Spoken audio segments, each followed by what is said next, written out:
PCL, posterior cruciate ligament.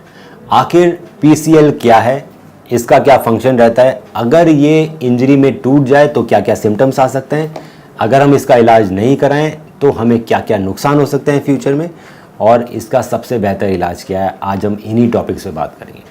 तो दोस्तों, PCL posterior cruciate ligament ये एक मेन लिगामेंट होता है आपकी नी के अंदर। जैसे कि आप नी की मॉडल में देख सकते हैं, अंदर की तरफ एसीएल और पीसीएल होते हैं, बाहर की तरफ लेटरल कोलेटरल लिगामेंट रहता है और अंदर की तरफ मीडियल कोलेटरल लिगामेंट रहता है।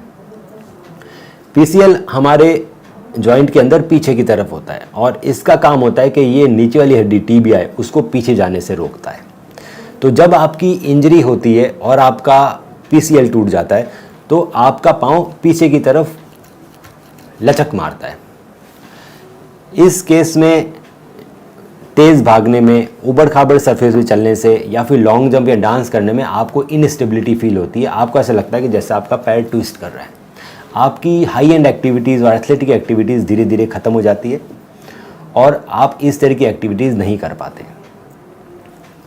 अगर हम इसका इलाज नहीं करवाते हैं या फिर हम अपने पीसीएल टीयर को इग्नोर करते हैं तो क्या क्या नुकसान हो सकते हैं। पहला नुकसान तो ये कि ये आपको हाई एंड एक्टिविटीज़ से दूर कर देगा।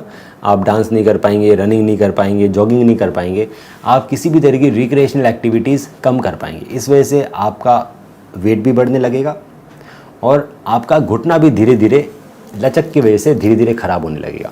हो सकता है कि जब वो टूटा है तब आपको दर्द नहीं है उसका, क्योंकि आपका कार्टिलेज अभी अच्छा है जब वो टूटा है, पर धीरे धीरे इनस्टेबिलिटी आते आते आते आते 10 से 15 साल में दोस्तों, अगर हम पीसीएल का इलाज नहीं कराएं तो ये कार्टिलेज है, ये पूरा घिस जाता है। घिसने के बाद ये कुछ इस तरह से दिखाई देता है, जैसे कि आप देख पा रहे हैं पूरा कार्टिलेज घिस गया है। इस कंडीशन में कोई मेरे पास आता है जब उसका पीसीएल बहुत लंबे समय पहले टूटा है और अब जब आया है तो पूरा कार्टिलेज घिस चुका है, तब उस समय पीसीएल ऑपरेशन करने का फ़ायदा नहीं होता है। उस समय हम, अगर पेशेंट की एज ज़्यादा है तो उन्हें नी रिप्लेसमेंट की सलाह देते हैं। अब आजकल टेक्निकल एडवांसमेंट और सर्जिकल एडवांसमेंट के कारण पीसीएल सर्जरी बहुत ही कंफर्टेबल हो गई है। इसमें बहुत लंबे रिहेबिलिटेशन की ज़रूरत नहीं है और आप बैक टू गेम 3 मंथ्स में जा सकते हैं। अगर आपका पीसीएल पीछे वाली हड्डी के साथ से टूटा है, जिसको हम बोलते हैं पीसीएल एवर्जन फ्रैक्चर, तो इस केस में हम पीसीएल रिपेयर भी कर सकते हैं। तो दोस्तों, PCL repair with fibre tape internal bracing से आपके ओरिजिनल पीसीएल को ही रिपेयर कर दिया जाता है और उसको नया नहीं बनाया जाता। इस कंडीशन में खिलाड़ी बहुत जल्दी स्पोर्ट्स में चला जाता है और विद इन 3 मंथ्स वो बैक टू स्पोर्ट्स चला जाता है। पर बहुत सारे वो लोग जिनका पीसीएल बीच में से टूटा है या ऊपर वाली हड्डी फीमर के पास से टूटा है, तो उस केस में हम पीसीएल रिपेयर नहीं कर पाते हैं। इस केस में हम पीसीएल रिकंस्ट्रक्शन करना पड़ता है। अब पीसीएल रिकंस्ट्रक्शन में आपके पीसीएल को हम आप ही के टेंडन, हैमस्ट्रिंग टेंडन से नया बनाते हैं।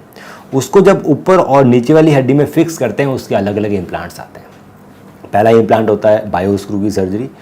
जब पीसीएल रिकंस्ट्रक्शन बायो स्क्रू की सर्जरी की मदद से की जाती है तो उसमें रिहेबिलिटेशन पीरियड बहुत लंबा होता है। पेशेंट को नी बैंड करने में 2 महीने लग जाते हैं, जॉगिंग करने में 3 से 4 महीने लगते हैं और बैक टू स्पोर्ट्स जाने में कम से कम 6 मंथ्स लग जाते हैं। यही पीसीएल की सर्जरी अगर all inside PCL reconstruction with fibre tape internal bracing की मदद से की जाए तो इसमें रिहैब बहुत फास्ट हो जाता है। पेशेंट 1 मंथ में ही जॉगिंग करने लगता है और विद इन 3 मंथ्स वो बैक टू स्पोर्ट्स जा सकता है। फाइबर टेप इंटरनल ब्रेस की वजह से रिहेबिलिटेशन बहुत फास्ट हो जाता है और इसके अंदर फेलियर के रेट भी काफ़ी मिनिमाइज और रिड्यूस हो जाते हैं। Basically fibre tape internal bracing आपका जो नया लिगामेंट है, जो नया पीसीएल है, उसको बचा के रखती है, उसको वो लंबा नहीं होने देती, फेल नहीं होने देती और उसको प्रोटेक्ट करके रखती है। इसी वजह से पेशेंट अगले ही दिन से फुल वेट बेयरिंग चल सकता है। उसका पैर लगभग कंप्लीट बैंड हो जाता है 3 to 4 वीक्स में। वो जॉगिंग कर सकता है 1 महीने के अंदर और वो बैक टू रनिंग जा सकता है 3 मंथ्स के अंदर। सो दोस्तों, अगर आपको इस तरह के सिम्टम्स आ रहे हैं तो आप वेट मत कीजिए, आप अपने डॉक्टर से मिल सकते हैं। हो सकता है कि वो आपकी एमआरआई कराए और अगर एमआरआई में पीसीएल इंजरी आई है तो आप हमें ज़रूर संपर्क कीजिए।